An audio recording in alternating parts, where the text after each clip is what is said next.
بسم اللہ الرحمن الرحیم۔ السلام علیکم ورحمۃ اللہ وبرکاتہ۔ تمام معزز سامعین و ناظرین کو انفارمیشن پوائنٹ کے پلیٹ فارم پر ایک دفعہ پھر سے خوش آمدید۔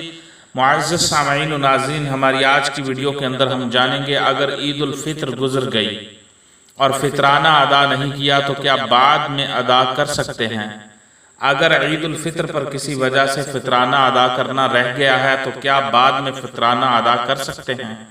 فقہ حنفی کی معروف کتاب فتاوی عالمگیری میں نقل ہے، اگر عید کا دن گزر گیا اور فطرہ ادا نہیں کیا تو تب بھی فطرہ ساقط نہ ہوا، بلکہ عمر بھر میں جب بھی ادا کریں گے ادا ہی ہے۔